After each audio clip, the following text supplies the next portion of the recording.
So good day everyone, I am Andre Alferos from ECE22, and from this moment we are going to have our experiment number 5 about Boolean values and conditional execution. So there are 5 parts. Let us immediately proceed to the part 1, input function. So objectives: become familiar with the input function, becoming familiar with comparison operators in Python. So there is a scenario given. Using one of the comparison operators in Python, write a two-line program that takes the parameter n as input, which is an integer, and prints false if n is less than 100 and true if n is greater than or equal to 100. So don't create any if blocks. So there's one. So there are sample inputs and expected outputs. So the form or the code I formulated was this. Let me just copy the code. So explain a little bit. N is equal to the input, so whatever number is hit, and it would print. So the number must be greater than or equal to 100 for it to be true, and if that number is lesser than it would print false. So let us try running this code. And the first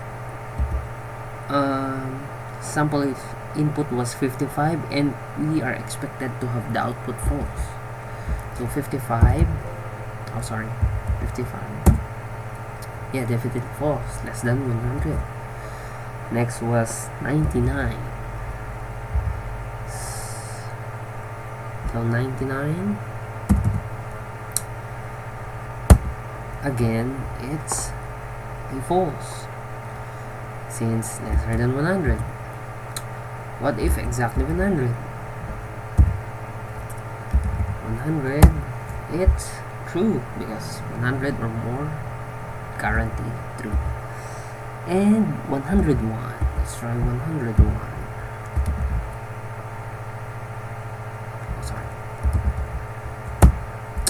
It's true also. And how about a negative value, negative 5? Negative 5, it's false since of course it's already negative, no chance for it to be positive. And what if there is 1 to 3, positive 1 to 3, positive 1 to 3, definitely true. So I guess this code was good, so I guess let's proceed for the part 2, comparison operator and conditional execution. So objectives: become familiar with the input function, become familiar with comparison operators in Python, becoming familiar with the concept of conditional execution. So there is a scenario again. Let's read. Spathiphyllum, more commonly known as peace lily or white sail plant, is one of the most popular indoor houseplants that filters out harmful toxins from the air. Some of the toxins that it neutralizes include benzene, formaldehyde, and ammonia. Imagine that your computer program loves these plants. Whenever it receives an input in the form of the word Spathiphyllum, it voluntarily shouts to the console the following string: Spathiphyllum is the best plant ever. So whenever someone type this exact word, capital S, then Spathiphyllum, the output with that. So write a program that utilizes the concept of conditional execution, takes a string as input, and prints the sentence "Yes, Spathiphyllum is the best plant ever" to the screen if inputted string is Spathiphyllum, so the uppercase 1.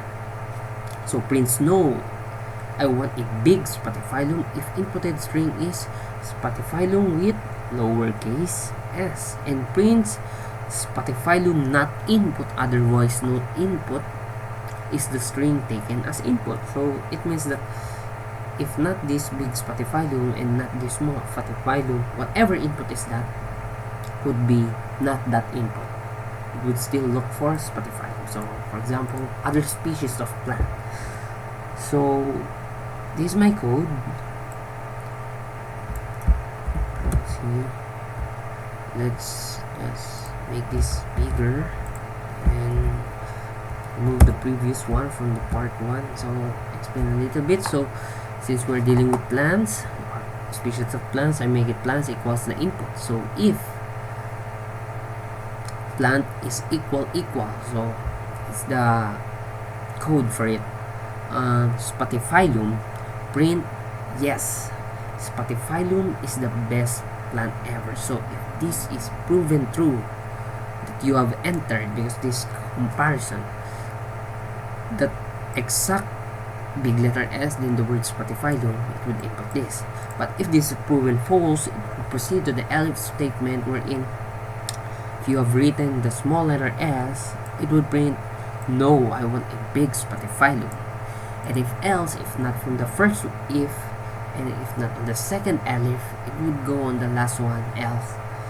Spathiphyllum, not plant. So whatever input is that, actually it could be X or whatever variable, but I just managed to put plant because Spathiphyllum is a plant. So let's try running this code. So from the first sample input, let's try the one small letter S. Of course, small letter S, no, I want a big Spathiphyllum. It matched the expected output. Next, but if other type, Pelargonium, oh, this is what I'm telling you guys, Spathiphyllum, not Pelargonium. And lastly, the correct input, see, let's bring that Spathiphyllum. There you have it. Definitely yes, Spathiphyllum is the best plant ever. So I guess the code worked. Proceeding to part 3, if-else instruction. So objectives: using the if-else instruction to branch the control path, building a complete program that solves simple real-life problems. So a scenario. Seems interesting. Once upon a time, there was a land of milk and honey, inhabited by happy and prosperous people. The people paid taxes, of course. Their happiness had limits. The most important tax, called the personal income tax, or PIT for short, had to be paid once a year and was evaluated using the following rule. If the citizen's income was not higher than $85,528, meaning lower, the tax was equal to 18% of the income minus $556.02. So this was called the so-called tax relief. In another condition, if the income was higher than this amount, the tax was equal to $14,839.02 plus 32%, so a bit higher, of the surplus over $85,528. So we are tasked to write or make a tax calculator wherein it should accept one floating point value, and that is income. Next is that it should print calculated tax rounded to full dollars. There's a function named round which will do the rounding for you. You'll find it in the skeleton code in the editor. So there's a note: this happy country never returns money to its citizens. If the calculated tax is less than 0, it only means that the tax is equal to 0. Take this into consideration during your calculations. So look at the code in the editor. It only reads one input value and outputs a result, so you need to complete it with some smart calculation. So it said that from the rounding off, meaning because from the sample input and the expected output, decimal places should be one decimal place there. So based from the expected output. However, we have to prove this, so this is my code for it. There, let me copy, paste it over here, there. So income is that is the money, which would be immediately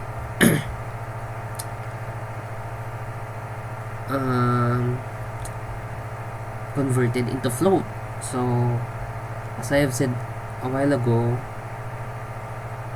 from this tax 0.0, this is our basis for our decimal place. For example, 500 is not 500, but it should have 500.0.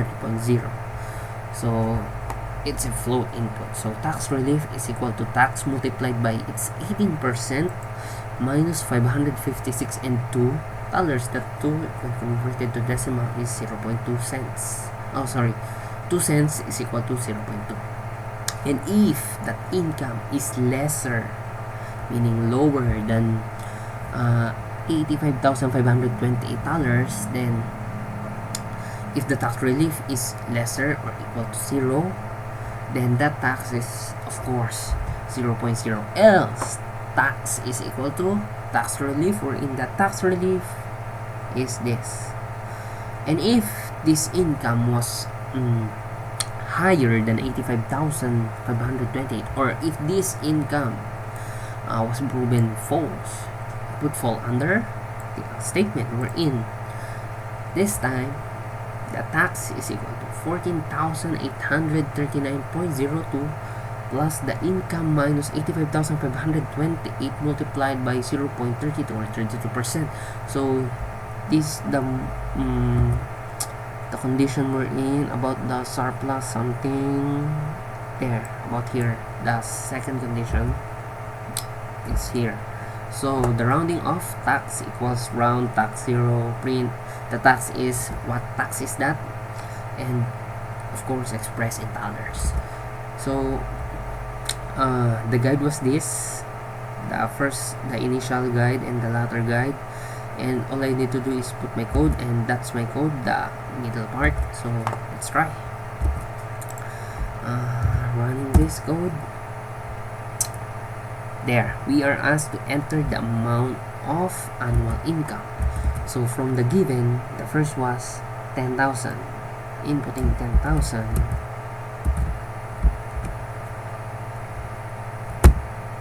The tax is $1,244.0.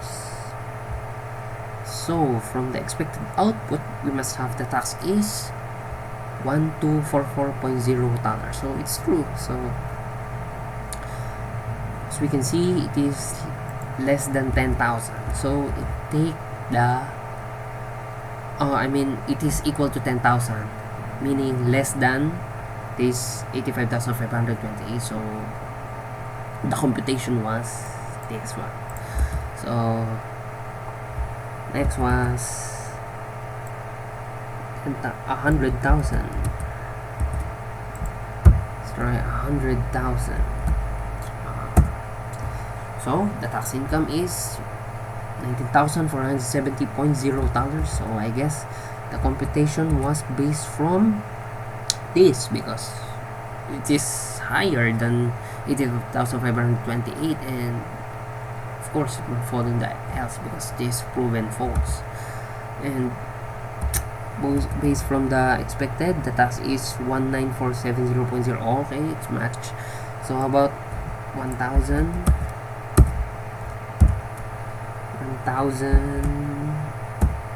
There, the tax is 0.0.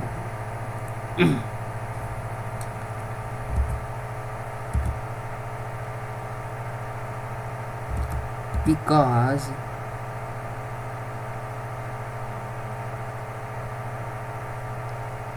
it's 1,000 and it seemed to be so low, so the tax of course would be equal to 0.0. And if this very low amount of 1,000 is already 0, how about if your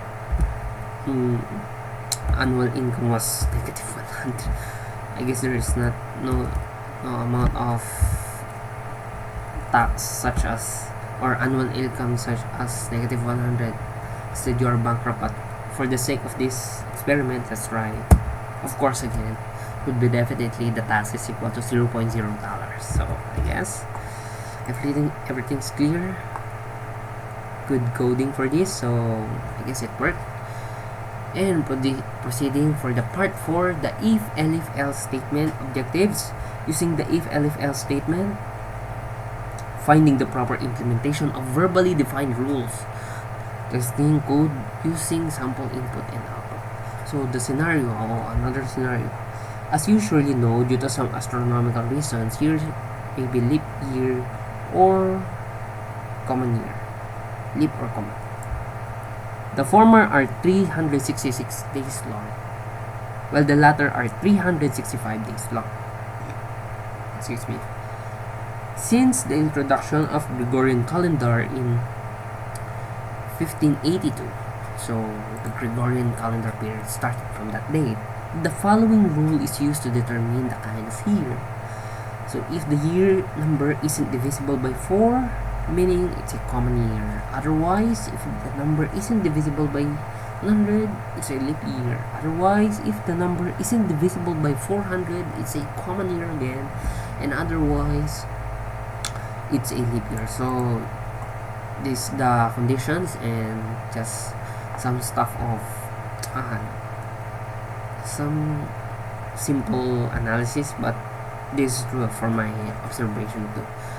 And look at the code in the editor. It only reads a year number and needs to be completed with the instructions implementing the test we've just described.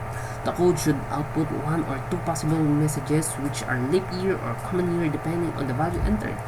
So the expected output should be leap year or common year only depending on the year we have entered. However, here is another note where it would be good to verify if the entered year falls into the Gregorian era and output a warning otherwise not within the Gregorian calendar period. Tip: use the exclamation point equals or not and the percentage operators. So the meaning on the final note is that if the year is not within the Gregorian calendar period, so what is the sense of solving it if it's a common year or leap year, right? Of course, the rage is not that kind of calendar use. It's not Gregorian, but other kind of calendar. So, better to say that it is not within the Gregorian calendar period instead of dictating it as a leap year or a common year. So, I've made a code over here.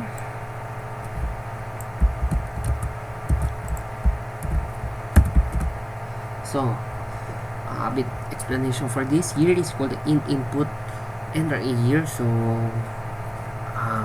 someone will be entering the year. So, this is the condition. If the year is less than 1582, so if that year is 1581, 1580 and below, it would immediately print not within the Gregorian calendar period, and that's it. Will no longer compute if it's a common year or leap year. However, if it is greater than that, so this if statement would be proven false. It means that 1583 and above, it would go in the elif statement. Year percentage 4 factorial equals 0. It will print common year. And if this is proven false again, elif year percentage 100 factorial equals 0. It would print leap year. And if this is false again, it would go to the next elif statement.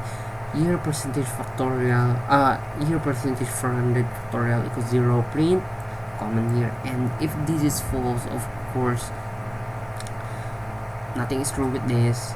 It would go on the else statement, which is the last destination. It would print it's a leap year. So let's try. First sample input was year 2000. Let's just copy. So by analyzing, for me 2000 is already a leap year because 4 divided by 4 is a leap year. So but using this calendar calculator and stuff, it's a leap year too. And it's correct. 2015. So for me, 2015 is not a leap year since it ends with 5. And dividing by 4, there would be a remainder. So it's just a common year. Of course, for you to guarantee its accuracy, a bit of mind simple calculations would be good. Just like that, 1999 is common because as you can see, if 2000, next must be 2004, and lower than it should be 1996, but 1999 is not, so it's common. So this, what I'm telling you, 1996. Then let's print this 1996. So it's a leap year.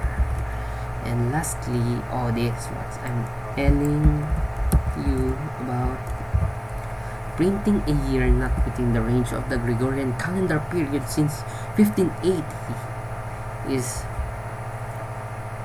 2 years. Then after this, it is just the start of the Gregorian calendar period of 1582. So of course, it is not within the Gregorian calendar period. Other forms of period rather. So I guess the code worked. And for the last part 5, the while loop objectives. Using the while loop, reflecting real life situations in computer code. So another real life application. Scenario: a junior magician has picked a secret number. He has hidden it in a variable named secret number. He wants everyone who runs his program to play the guess the secret number game. And guess what number he has picked for them. Those who don't guess the number will be stuck in an endless loop forever. Unfortunately, he does not know how to complete the code. So your task is to help the magician complete the code in the editor in such a way that the code, so there are another conditions. You will ask the user to enter an integer number. So use a while loop. Will check whether the number entered by the user is the same as the pick by the magician. If the number chosen by the user is different than the magician's secret number, the user should see the message, "Haha, you're stuck in my loop," and be prompt to enter a number again. If the number entered by the user matches the number picked by the magician, the number should be printed on the screen, and the magician should say the following words: "Well done, Muggle, you are now free." So, meaning, haha, you're stuck in my loop. If the guess or pick number of whoever is that person is wrong, it would ask and ask and ask again until it went to the right secret number. Will print, "Well done, Muggle, you are now free." Of course, it is correct. So the magician is counting on you. Don't disappoint him. So by the way, look at the print function. So by the way, this is called this one, as you can see, on a box type like structure. Multi-line printing. You can use triple quotes to print strings, of course, for the ease or easier to read, and of course for me for the design also, because it seems to be presentable with this form of box by the use of those lines, symbols, operations. So without further ado, this is my code and let's try it. So based from the magician, the secret number was 777, and from this one, so I just copied this. There the print, "Welcome to my game, Muggle. Enter an integer number and guess what number I picked for you." So what is the secret number? So the guess is equal to input, enter an integer number. So whatever, just like from the other parts, but this one will be asked an integer number and a while loop. While guess factorial is equal to secret number. So whatever that guess is should be equal to that secret number 777. And if other number was inputted, it would print, "Haha, you're stuck in my loop," and would proceed to the guess in input, enter an integer number. So as we could see, this line is the same to this line. So meaning it would go back again from here. We're in this while guess, print, then if wrong again, we'll go back again here. We'll go back again here. We'll go back again here. And if it's already correct, it would print the else. I use the factorial equals because meaning it is not. So what if the guess is not equal and it is proven correct that it is not equal? Of course it is true, and it would be this. But if this not equal is proven false, meaning false, it's true, meaning it would go to the else statement. Well done, Muggle, you are now free. That's the pre-one. So a bit tricky but interesting. So let's try. So there is no initial values from this part, so let us just try by our own. The moment of truth. So there, the design, and welcome to my game, Muggle. Enter an integer number and guess what number I picked for you. So what is the secret number? So let's say I do not know the number, pick 0. Haha, you're stuck in my loop. Enter an integer number. So this is what I'm telling you, because the first part is proven true that you did that 0 is not equal to the secret number. It will loop again over that. Let's say negative 1. You're stuck in my loop. 700, 400, 43 rather, 400, 4, 5, 6, 7, 8, 9, 10. So now even, for example, right, 77 is the number, but 776 is not yet, 778 is not yet. But if we are to write the exact 777, well done, Muggle, you are now free. And that was the end of the very, very long endless loop if you are not going to guess that secret number. So I guess our code worked, and that's it. So for our conclusion, the input function might be only limited in terms of 2 parameters. However, the combined true-false indicator is helpful, especially when dealing with high number ranges. The next conditional statements are classified as if, elif, and else statements. Both if and else statements, if used together, can be independent even without the presence of elif statement. The if statement will take effect when a statement is proven true, while the else statement will take effect when that statement is proven false.